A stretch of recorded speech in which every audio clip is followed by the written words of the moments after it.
Do you have an experience or something that's happened on any of these training trips that really just stands out to you that you'd like to share? There's so many over the years, but I'm going to share one that took place in Kenya a number of years ago, and this was before Rhonda had joined us. We were working with a group of, it was mostly young Maasai women just south of Nairobi, and I'd been doing trainings by that point probably 7 years, and I've seen the effect that the trainings can make on a community and on an area in terms of being able to promote the spread of the gospel and just promote better health care and better health.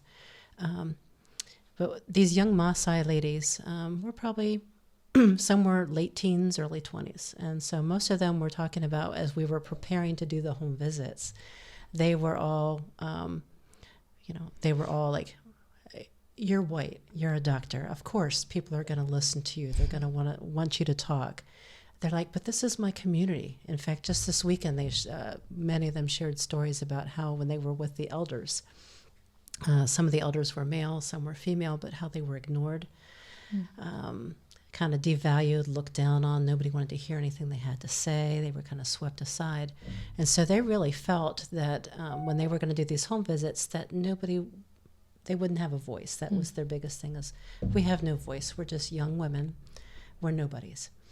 And I kept trying to tell them, I think you'll find that just with the simple thing of some basic health care, that it will open doors, that people will begin to, you'll build trust, you'll build the sense of you have something to give back to your community. They didn't believe me.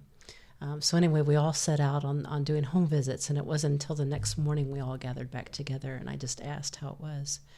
And 201, all of them said, we did not believe you.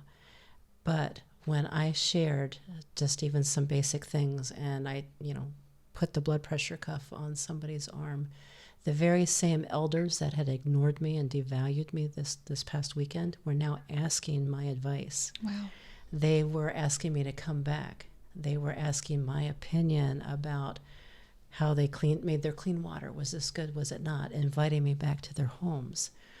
And so for me, that was the first time that I'd actually seen not only for it to change a community, but also to change the lives of those who were trained, to give them a voice, especially people that did not feel they had a voice before. So that was just exciting to me to be a part of that. Yeah, that's incredible. And to see that. That is incredible. Rhonda, do you have an experience that you'd like to share with us about your time in medical training? I haven't been with iTech as long as Trina, but I do have a couple that stand out. When we went to Haiti in 2019,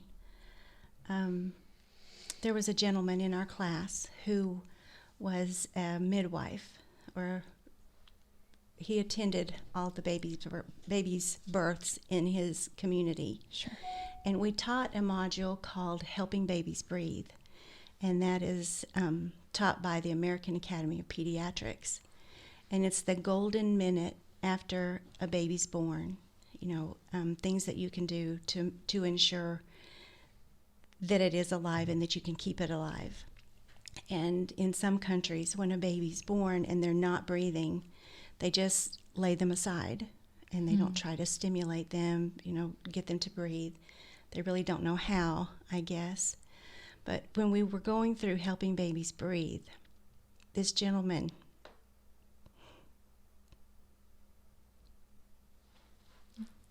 It's okay.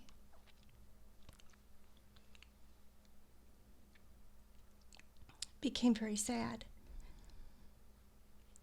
He was thankful for the training, but he realized how many babies he could have saved if he had had it sooner.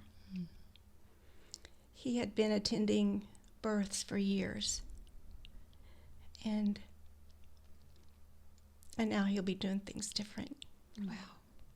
And more babies will be saved from the training that we gave him and the training of all the others that were there, but especially him.